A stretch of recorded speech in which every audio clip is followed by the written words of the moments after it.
नमस्कार, आपण पाहता हिरकणी न्यूज. हिरकणी न्यूज प्रत्येक क्षण ताज्या घडामोडी आणि महत्त्वाच्या प्रत्येक बातमीसाठी नेहमी तत्पर. घाणेरड्या राजकारणाच्या श्रेयवादात अडकले मानकापूरच्या ऐतिहासिक शाळेचे बांधकाम, विद्यार्थ्यांचे भविष्य धोक्यात. मानकापूर येथील ऐतिहासिक मराठी शाळेच्या दुरुस्तीचे काम गेल्या 3 महिन्यांपासून रखडल्याचा आरोप ग्रामस्थांकडून करण्यात येत आहे.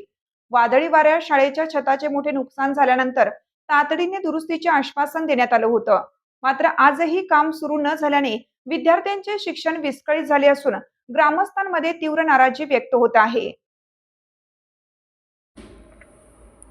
गेल्या काही महिन्यापूर्वी झालेल्या वादळी वाऱ्यामुळे मानकापूर येथील ऐतिहासिक मराठी शाळेच्या छतावरील पत्रे आणि खापऱ्या उडून मोठे नुकसान झाले.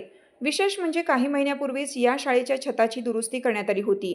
मात्र हे काम निकृष्ट दर्जाचे असल्याचा आरोप गावातील नागरिक करत आहेत. घटनेनंतर निपाणी मतदारसंघातील युवा नेत्यांनी शाळेला भेट देऊन पाहणी केली आणि संबंधित अधिकाऱ्यांना तातडीने दुरुस्ती करण्याच्या सूचना दिल्याचे सांगितले जाते. मात्र त्यानंतरही प्रत्यक्ष कामाला सुरुवात झाली नाही.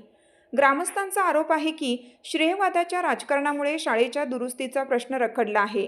शिक्षण विभागाकडून समाधानकारक उत्तर मिळत नसल्याने नागरिकांमध्ये नाराजी वाढत आहे.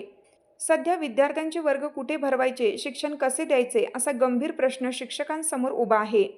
या परिस्थितीचा थेट परिणाम विद्यार्थ्यांच्या शिक्षणावर आणि भवितव्यावर होत असल्याची चिंता व्यक्त केली जात आहे. दरम्यान मानकापूर शाळा सुधारणा समिती आणि ग्रामस्थांनी प्रशासनाने तातडीने दुरुस्ती व बांधकाम सुरू न केल्यास आंदोलनाचा इशारा दिला आहे. प्रशासनाने या गंभीर प्रश्नाची तातडीने दखल घ्यावी अशी मागणी नागरिकांकडून होत आहे.